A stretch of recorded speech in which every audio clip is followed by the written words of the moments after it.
Sur le terrain, vous allez trouver 3, 5, 10 partis politiques qui sont inconnus dans un village, qui sont là juste pendant la période électorale. Qu'est-ce qui est visé à travers cela? Cela est visé uniquement pour le contrôle des bureaux de vote.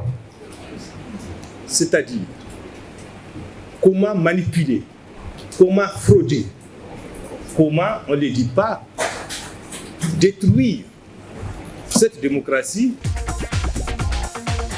Au Niger, les partis politiques participent de ce qu'on appelle le système de techniciens. Tantôt ils sont instrumentalisés, tantôt c'est eux qui instrumentalisent. Et donc, dans leur mode de fonctionnement, il y a problème. Dans leur financement, parce que vous ne saurez jamais comment ces partis sont financés. Et donc, il y a un problème peut-être de double investiture.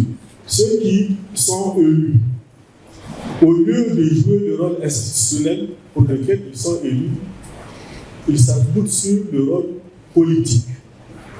Et dans le fonctionnement de tout État normal, en principe, quand on est élu, on sert le pays.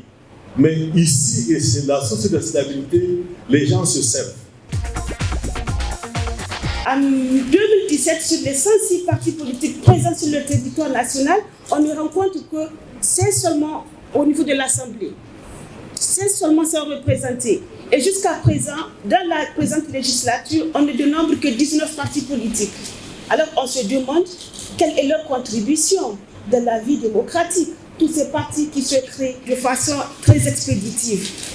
Pourquoi sont-ils créés alors? Ces partis sont d'une certaine manière le reflet, la cause et le reflet du dysfonctionnement du jeu politique. Cette prolifération est utilisée comme une stratégie de partis dominants. On leur laisse la possibilité, pour les jeunes à qui on ne peut pas accéder des places importantes au sein des partis politiques, on leur laisse la possibilité de créer de nouveaux partis politiques que l'on va remorquer pendant les élections générales. Dysfonctionnement au niveau des relations interpartisanes. C'est important quand même de souligner que ces partis politiques ont commencé à pulluler, j'assume un peu le mot aussi, sur la scène politique dans un contexte qui est marqué par une tension assez évidente. Donc ils participent aussi de la stratégie concurrente des différents partis politiques. Et c'est important de souligner qu'il n'y a pas un parti politique aujourd'hui, un grand parti politique qui peut mettre sa main à couper, pour dire que je n'ai pas participé à la création d'une succursale ou d'un petit satellite à mon parti. Ce n'est pas en termes de prolifération qu'il faut voir les problèmes. Aujourd'hui, c'est en termes de réponse. Est-ce que véritablement nous avons des partis politiques qui correspondent à ce que nous avons clairement dit? Parce qu'on a fait 2 chartes. La charte de la conférence nationale qui a été bien améliorée avec la charte que nous avons aujourd'hui. Et qui dit comment on doit créer un parti, c'est quoi un parti politique, c'est quoi les fonctions assignées au parti, leur rôle, de quoi il s'agit. Et voilà, aujourd'hui, moi je considère qu'actuellement dans ce pays-là, peut-être même je peux me permettre de dire qu'en fait il n'y a même pas de parti politique. C'est un facteur de stabilité. Il faut qu'on arrive à faire une démonstration justement de cette prolifération qui est, pour moi, les juristes, qui est quand même une expression de la liberté d'association qui est une liberté fondamentale. Notre démocratie est certes dynamique. On est passé pratiquement 14 partis politiques en 92 qui sont partis aux élections, 14 du moins, aujourd'hui à peu près 174 partis politiques. En termes de liberté d'association, notre démocratie est dynamique puisqu'on permet à tout le monde, tous les citoyens nigériens qui jugent de leur droit de créer un parti politique. Je pense que cela est extrêmement important en termes de liberté. Maintenant, la question, je pense que vous-même vous avez posé la problématique, c'est en termes de qualité de la participation des partis politiques à l'idéal social, à l'idéal démocratique.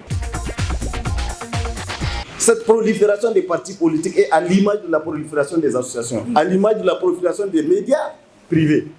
Donc, maintenant, c'est de revenir sur le terrain pour se demander est-ce qu'il y a un respect du cadre, du cadre du contrôle. Et c'est en ce moment que je dirais non. Puisque je ne comprends pas, en tant que citoyen, qu'un parti politique soit créé en 1991 et qui n'ait jamais eu l'occasion d'assister à un combat électoral. Même pour les élections municipales qui sont des élections à la base, il y a des partis politiques qui n'ont jamais assisté à cet exercice-là. Deuxièmement, les textes sont clairs, la charte des partis politiques est claire, c'est que si vous choisissez une périodicité pour tenir vos congrès et que vous ne tenez pas ce congrès 6 mois après, le ministère en charge des partis politiques a le droit de vous suspendre. Et il y a des partis qui, depuis qu'ils sont créés, ils n'ont jamais tenu de congrès. Donc, est-ce qu'en ce moment, on ne reviendra pas pour se dire la question? Je suis d'accord que quand on a ce genre de partis, qu'on dise qu'ils ne participent pas, surtout du point de vue du fonctionnement politique qui se fait, les dysfonctionnements politiques qu'on observe, une grande partie est liée à la prolifération du parti politique. Et je finirai par dire que nous avons le devoir de voir comment réguler, comment imposer le respect de cet encadrement pour dire que si on doit chercher les raisons, c'est certainement peut-être des raisons humaines.